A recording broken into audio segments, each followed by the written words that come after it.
This is a crested gecko, one of the most popular reptiles that people buy. Fortunately, also the one I personally see people make the most mistakes when first bringing home. Now I want to fix that today. That's exactly what we're going to be doing. We're going to be going over the top 5 mistakes I see new crested gecko owners make and how you can avoid them. So stick around, we're going to be talking about a bunch of great stuff, and subscribe if you're new. I'd love to have you around. Let's get into it. Kicking things off, let's start with the biggest mistake I always see new keepers make, and that's going to be number 1, putting a baby crested gecko in too big of an enclosure too soon. This is a mistake I completely understand. You want to do what you feel is best for the animal. You want to give it this massive mansion of an enclosure so it can climb, explore, and feel like it is in the wild itself. The sentiment there is absolutely admirable. Unfortunately, doing stuff like this can really have some negative consequences, and let's get into that. Now, when it comes to baby crested geckos, they really want 3 main things for an enclosure. That's going to be an enclosure that is going to make them feel safe, secure, and comfortable. Of course, proper husbandry and everything goes into that is without saying, but those are the 3 things that a crested gecko is really going to want.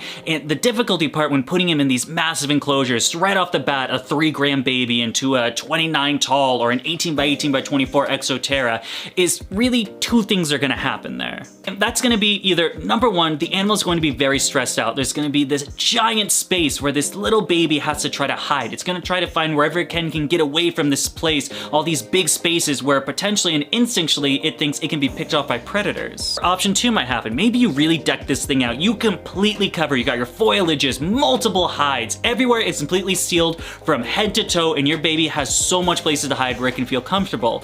Well, that is amazing, and it does work out great for the animal. As a keeper, you're really never gonna find the animal, and you're thinking of a space that is this big by this big for an animal that is about this big. Finding it's gonna be almost impossible. You're gonna have to take out all of those decorations just to find your baby, do those health checks. Maybe you just wanna handle your baby, you wanna hang out, make sure it's eating, all of that good stuff. And then if you're going the bioactive route, planted vivariums and everything like that, some of those stuff you can't move, you can't take those live plants out. All in all, it would just kind of make it a real pain in the butt trying to find that animal. While yes, it would be safe and would feel that security, it's kind of a detriment to the keeper, or if you do it the other route, then it's kind of a detriment to the animal. And now, with all that being said, if there's one enclosure I always recommend to my customers, it is going to be the shoebox bin. Yes, I know, the shoebox bin does not look pretty. It looks very cheap, kind of crappy, but here's the thing about it. Crested geckos grow like any other animal. This is what it's going to be, is a temporary enclosure with, it's going to cost you next to nothing. These are about $10 to get all set up with the vents and everything you're going to need. Your crested gecko is going to feed those big 3 things: safe, comfortable, secure. It's going to be able to easily find its food, and with that, the animal is going to be able to grow. And while yes, you don't have to do the shoebox bin, you can do something like a 2.5 gallon to then a 10 gallon to then a 20 gallon or whatever enclosure you prefer.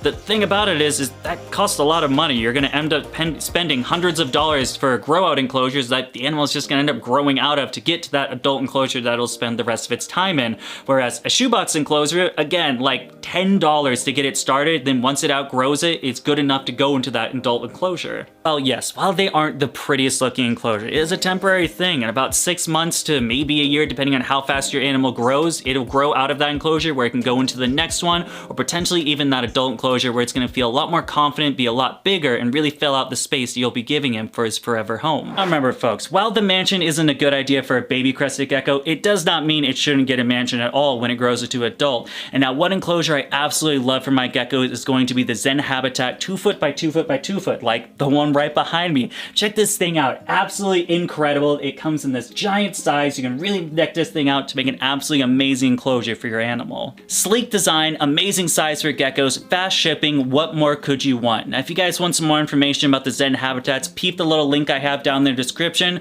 Your boy gets a small cutback if you use that link, and I very much appreciate it. Let's get back to talking geckos. But moving on, let's get into the next topic, which is one I definitely made the same mistake of for so many years, and that is going to be number 2, putting way too much crested gecko diet inside of the enclosure. Personally, I have probably wasted bags upon bags of crested gecko food by putting these massive quantities of the food, filling the deli cup all the way to give to my animal just for it to take a couple of licks and then stop. And then that food obviously then goes bad, can't be reused, and so it's just kind of wasted. Now, here's kind of the reality of it, and when you really say it, it sounds so simple, but it's something even I for years didn't really get. That's gonna be, we're talking about a baby crested gecko, right? An animal that is this big. How big could its stomach possibly be? Most likely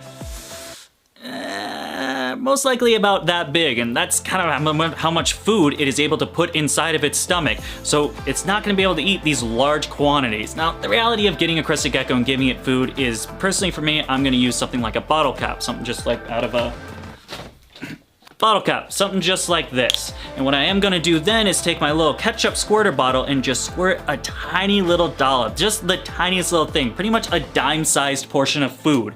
And even then, the crested gecko may or may not eat all of it, and that's really all I do for about the first 4 to 6 weeks while the animal's growing. And then of course, as we mentioned a little bit earlier, the animal grows, and as the animal grows, you increase the amount of food, so on and so forth. So really, again, just the tiniest amount of food is gonna be perfect for the animal.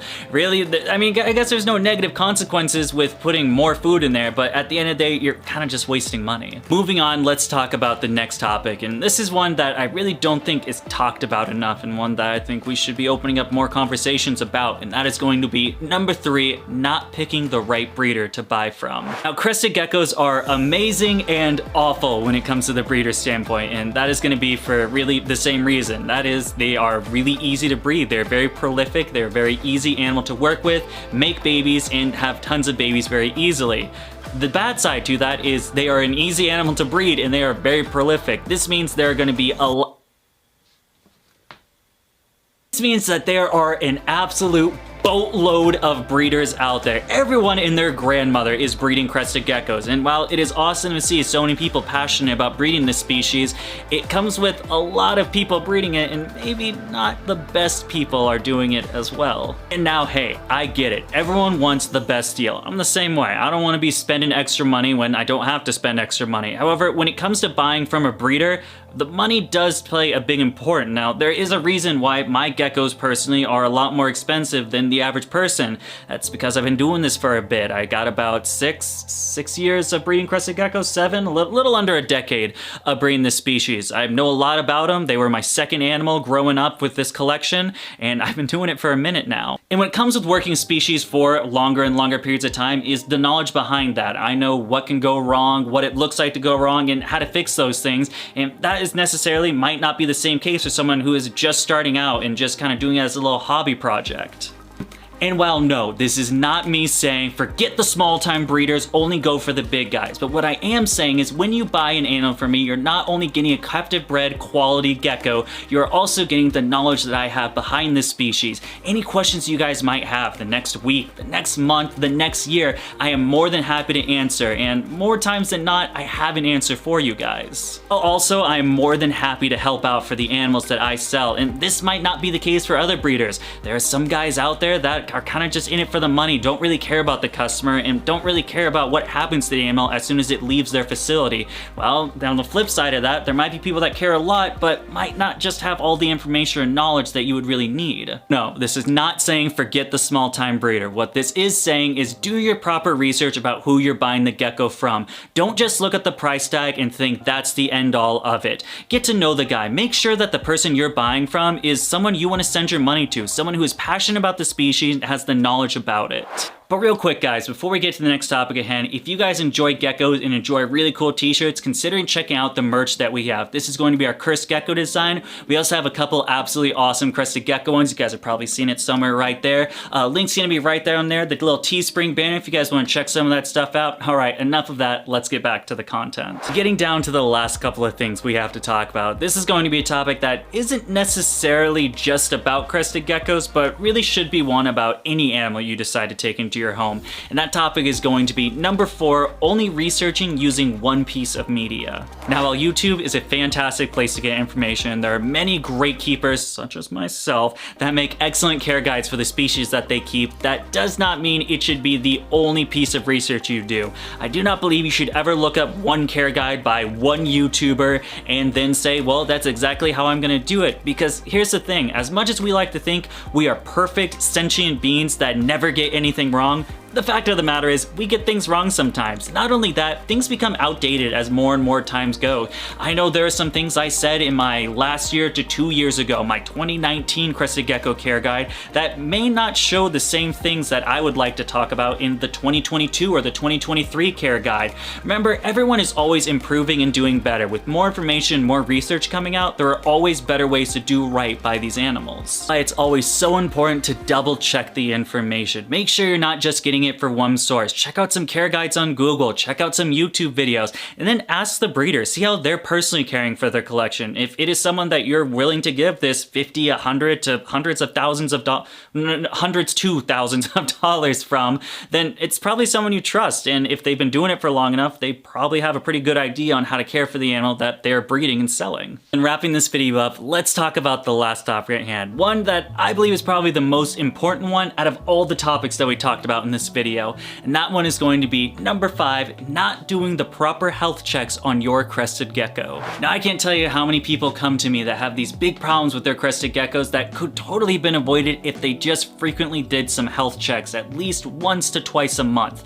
There are going to be some common things. That's going to be people coming to me months later saying their crested gecko's feet are like fused together, and that's because of layers and layers of stuck shed that if you just checked the animal and saw, oh, there's some stuck shed on the toes, you could have gotten that off. But now these toes are going to be a little bit deformed, a little bit mangled, they're going to be stuck together, and it makes it a lot more difficult to get out when if you could have just done it at the beginning when it wasn't that bad. I've seen a bunch of silly things, like a crested gecko dips its foot in this food and it just kind of stays there, so it hardens on the sole, so they're not able to climb up the walls anymore. There might be some mold and fungal growth on that dried food on the foot, and it can definitely cause some concern. And again, something as easy as being, oh, crested gecko's got some food, let me wipe that off the foot, and you're good to go. At the end of the day, health checks are absolutely vital for this animal. Remember, these guys live a very long time, somewhere around the 15+ year mark. We want to make sure that we keep these guys as healthy, as happy as possible, so we can have them for as long as we can through their entire life cycle. There you got it, boys and girls. We got the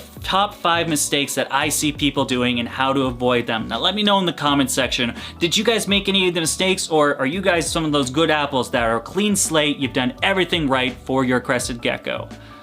I probably wouldn't believe you if you said so, because we definitely all make mistakes. As always, boys and girls, thank you so much for taking the time in your day to follow us over here at Dakota Blue Exotics. If you enjoy the content we have over here and me as a creator, consider going down and subscribing to the Patreon page. It really helps out the channel and makes sure we can keep doing all the stuff that we do. And as always, I will see you guys in the next one, but until then, goodbye.